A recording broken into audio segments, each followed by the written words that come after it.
les Guéburotes inférieurs s'élevèrent à l'emplacement de Bina, et elles y éclairèrent le principe de leur clarté et se combinèrent à la lumière supérieure. Ainsi, les supérieurs se trouvèrent plus élevés que les inférieurs. Mais il existe un autre sens à cela, car tous les aspects de la moitié supérieure des Guéburotes et des Assadim furent donnés à Abba et Ima, alors que toute la lumière de la moitié inférieure qui devint Israël l'Ancien et Tebouna ne leur fut pas donnée. En effet, il fallut également que la lumière se propageât et fût donnée aux autres propagations du corps, à partir du nombril vers le bas, aux cuisses et à la yésod d'Ari-Campine. Et il fallut également éclairer Zahir-Ampine et Noukba qui revêtirent Ari-Campine du nombril vers le bas. Il se trouve qu'il ne resta qu'un peu de cette lumière pour Israël l'Ancien et Tebouna. Ainsi, il se trouve qu'Abba et Ima sont plus grands et plus élevés qu'eux.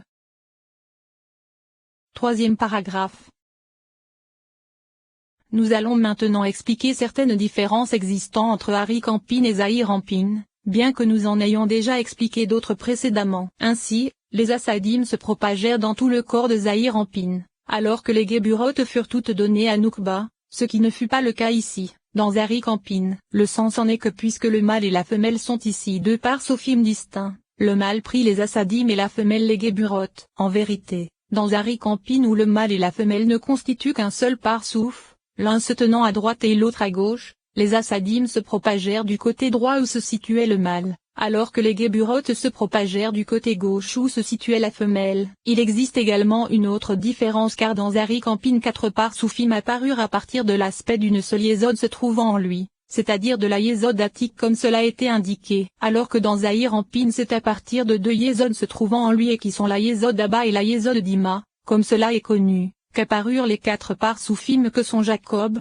la génération du désert, Léa, et Rachel, comme cela sera expliqué en son temps. Le sujet en est que même dans Ari-Campine existent les deux aspects que sont le mâle et la femelle comme nous le savons, sauf qu'ils sont réunis. Et c'est à cause de leur association qu'il existe une autre différence vis-à-vis de Zahir-Ampine, car ici même les femelles que sont Bina et Tebouna apparurent à l'avant d'Ari-Campine et non à l'arrière, ce qui ne fut pas le cas dans Zahir-Ampine car Léa et Rachel se trouvent à l'arrière de Zahir-Ampine comme cela a été indiqué. Il existe également une autre différence et c'est que dans Zahir-Ampine les deux femelles que sont Léa et Rachel apparurent pour l'une face à l'emplacement exposé se situant au-dessous de Yésod, et pour l'autre face à l'emplacement caché, comme c'est ici le cas de Bina et Tebouna. Cependant, en ce qui concerne Jacob et la génération du désert, les deux n'apparurent qu'en bas, à l'emplacement révélé. Le sens en est que puisque dans Zahir-Ampine en haut, à l'endroit caché, se trouvaient deux choses dissimulées c'est-à-dire les moitiés de la yésod d'Abba et de la yésod d'Ima, ces deux dernières revêtant la yésod d'Abba comme cela est connu. Ainsi Jacob et la génération du désert apparurent à partir de la yésod d'Abba qui se dissimulait à l'intérieur de la yésod d'Ima, et ils n'eurent pas la force de sortir vers l'extérieur à cet endroit, c'est-à-dire en haut. Cependant c'est en bas, à l'emplacement exposé où il ne se trouvait pas l'écran de la yésod d'Ima mais uniquement l'écran d'Abba, qu'ils purent sortir. Mais ce ne fut pas le cas pour Léa car elle provenait de la yésod d'Ima, et même en haut elle ne possédait qu'un seul écran. C'est pourquoi elle sortit même à l'emplacement supérieur qui était caché. Alors qu'ici, dans Ari-Campine, il n'y a qu'une seule yésod, celle d'Attique, et même en haut il n'y a qu'un seul écran. C'est pourquoi un parsouf put apparaître à cet endroit, en haut à l'emplacement caché, et un autre parsouf en bas à l'emplacement exposé. Il faut que tu saches une chose qui régit la totalité des aspects de tous les parsoufim, c'est-à-dire qu'au milieu du torse d'Ari-Campine se trouve un diaphragme et un écran qui sépare sa moitié supérieure de sa moitié inférieure, comme cela est visible dans le verset « Libéré, de ma chair, je verrai Dieu ». Comment pourrait-il y avoir une membrane séparant les organes de la Neshama que sont les poumons et le cœur, et les organes inférieurs que sont le foie et les intestins? Ainsi, ce diaphragme n'était droit qu'au début, lorsqu'il se trouvait à l'avant et commençait précisément au-dessous du torse, alors que lorsqu'il s'étendit et se propagea jusqu'à l'arrière il se dressa plus bas jusqu'à une face de l'emplacement du nombril, comme cela est visible dans la nature. C'est ce qui est appelé réseau du foie, c'est-à-dire la membrane qui délimite les entrailles de l'homme comme cela est indiqué dans le Zohar sur la paracha Bereshit à propos du verset qu'il y ait un firmament au sein des eaux. Ainsi, Abba et Ima se tiennent des deux côtés d'Encampin, l'un à droite et l'autre à gauche, et ils se dressent l'un face à l'autre. Ainsi, nous pouvons voir. Commentaire, étudie le Toraïm, DAF 122b, il se trouve que les faces d'Abba et Ima sont dirigées vers le nord pour l'un et vers le sud pour l'autre. Cependant, nous savons que la face d'Ari-Campine est dirigée vers l'ouest. Il faut étudier ce qu'il est écrit dans le second paragraphe du 37e chapitre. Ainsi, nous savons que puisqu'il revêt Ari-Campine, les faces d'Abba, Ima et Zahir Ampin se dressent tout en fonction des faces d'Arik Ampin afin de recevoir la lumière des faces d'Arik Ampin qui s'inclinent, puis éclairent et contemplent leurs faces. Ainsi, il est nécessaire que les faces d'Abba et Ima tendent du côté où les faces d'Arik Ampin tendent. Alors comment peut-il être écrit qu'ils se dressent pour l'un à droite et pour l'autre à gauche, et que leurs faces sont dirigées l'une vers l'autre? C'est grâce à ce qui est expliqué plus haut dans le second paragraphe, c'est-à-dire qu'ils revêtent Arik Ampin de tous les côtés, à l'avant et à l'arrière, que l'on comprendra tout cela. Mais il faut dire que ce qui est expliqué ici c'est qu'après qu'Abba et Ima se furent revêtus et propagés dans Zahir Ampin par le secret des cerveaux, leurs faces se dirigèrent en fonction de l'inclinaison de la face de Zahir Ampin comme cela a été expliqué en de nombreux endroits, en particulier dans le 4e paragraphe du chapitre sur l'image. Étudie cela, que l'Éternel qui est bon me pardonne, car ces choses ne sont pas aussi simples. C'est pourquoi elles contiennent de nombreuses difficultés, et s'il était possible de comprendre la vérité de tous ces sujets, il n'y aurait plus aucune difficulté.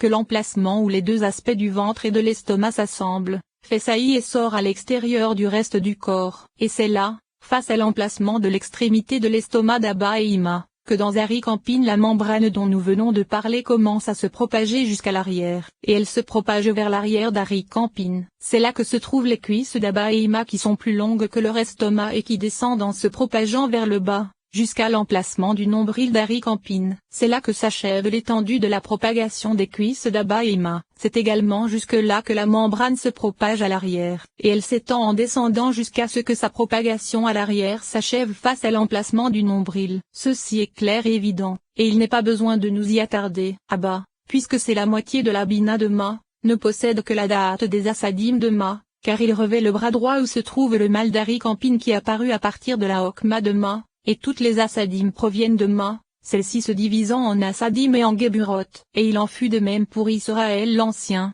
puisque c'est la moitié de la bina de Ma, ainsi que pour Bina et Tebuna. Étudie le Torah Tehillim, Daf 133 car elles apparurent à partir de Hokma et Ben de Bonne, et elles revêtirent le bras gauche d'Arik Ampin où se trouvait la femelle d'Arik Ampin, et elles apparurent à partir de la moitié de la Keter de Bonne, et toutes les geburotes proviennent de Bonne. Chacun possède seulement une da'at et une gebura de Bonne, et elles se divisèrent en assadim et geburot, et après l'accouplement, les geburot de Ma et de Bonne pénétrèrent dans la yésod d'Ima et s'y mélangèrent, alors que les assadim de Ma et de Bonne le firent dans la yésod d'Abba. Il se trouve qu'Abba et Ima prirent chacun soit les assadim de Ma et de Bonne, soit les geburot de Ma et de Bonne, avant l'accouplement. Cependant, dans le cas de Zahir Ampin et Nukba chacun prit les assadim de Ma et les geburot de Bonne. Car Zahir Ampin prit Netza, Od et Yesod Abba et Ima supérieur, alors que Nukn prit Netza, Od et Yesod Israël l'Ancien et Tebuna. À partir de là il y a divergence avec commentaire du Shemez sur les 8 parsoufim correspondant aux 4 aspects se trouvant dans Zahir Ampin et les 4 se trouvant dans Nukba. Pour comprendre cela, étudie le commentaire du Shemezi dans le second paragraphe du chapitre sur la brisure.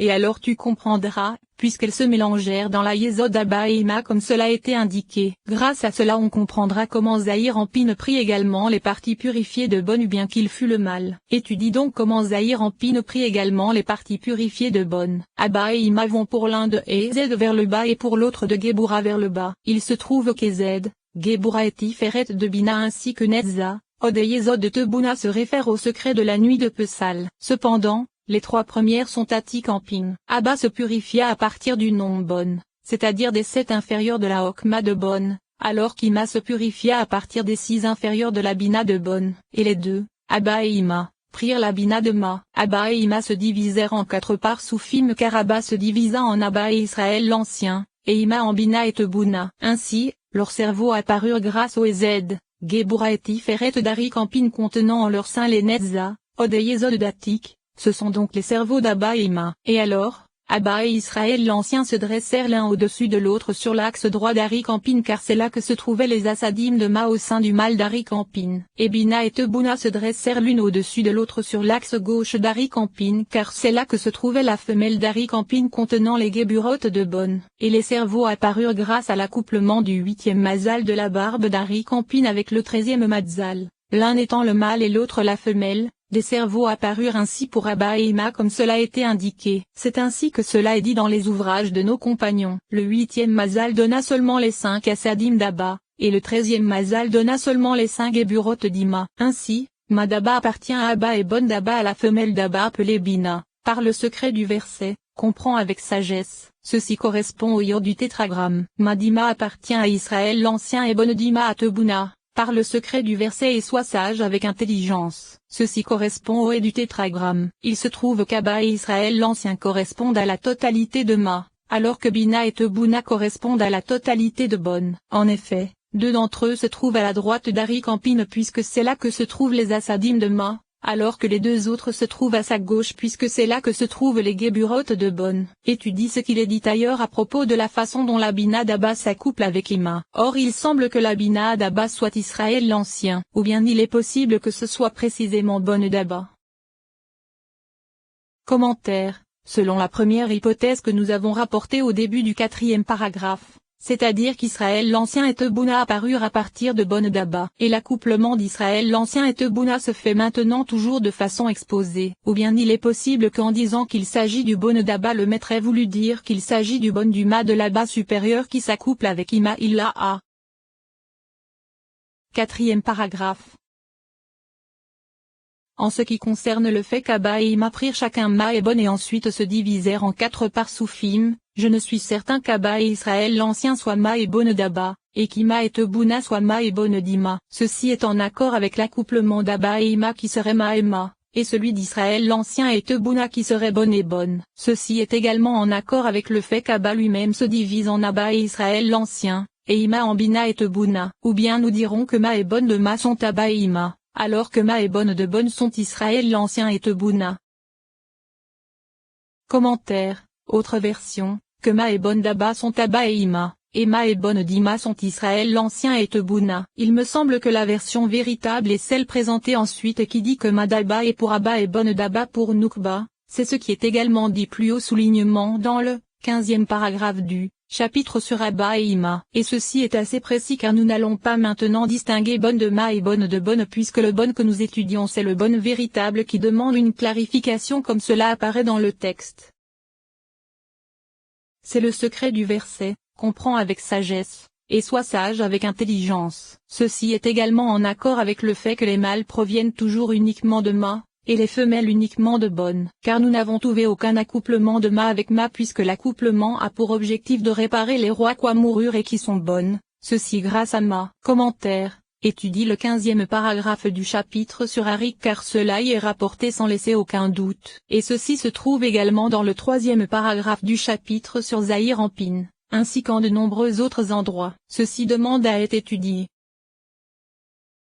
Commentaire. Si par cela le maître veut résoudre des interrogations qui n'ont pas encore été résolues et qui concernent Abba, Ima, Israël l'Ancien et Tebouna, c'est-à-dire comment les deux aspects de Ma et Bon d'Abba et les deux aspects de Ma et Bon d'Ima se répartirent dans les 4, l'ouvrage mentionné ici ne sera d'aucune utilité, sauf si cela concerne ce que les Abba et Ima généraux de la Tzilut prirent de Ma et Bon. Or ce sujet est simple car sinon quel est le sujet de questionnement? Le sujet de leur répartition dans Abba, Ima, Israël l'Ancien et Tebouna suit la seconde hypothèse qui est acceptée en de nombreux endroits, en particulier dans le 15e paragraphe du chapitre sur Arik et dans le second paragraphe sur chapitre sur Zahir Ampin. Il est possible que la signification de ceci serve à avérer la seconde hypothèse, c'est-à-dire que tout comme nous avons trouvé que Ma et Bon d'Atik et d'Arik sont unis par un lien total et qu'il leur est impossible de se séparer, l'un étant le mâle et l'autre la femelle, de même Ma et Bon d'Abba ont l'impossibilité de se séparer car Bon ne connaît de réparation que par Ma, et c'est à partir de qu'apparut les Abba et Ima supérieurs, alors que c'est à partir de Ma et Bon d'Ima qu'apparut Israël l'Ancien et Tebouna.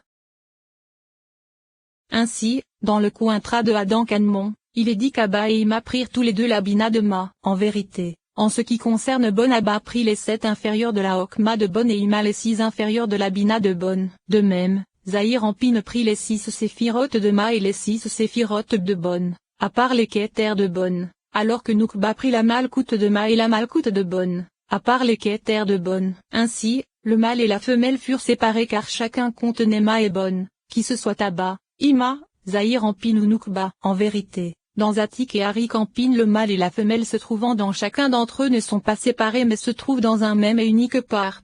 Le sens en est que le mâle d'Atik prit uniquement la Keter de Ma, alors que sa femelle prit les 3 premières de la Keter de Bon, les 3 premières de la Hokma de Bon, les 4 premières de la Bina de Bon, et les 7 Keter des 7 inférieurs de Bon. Et puisque le mâle d'Atik ne possède que Ma,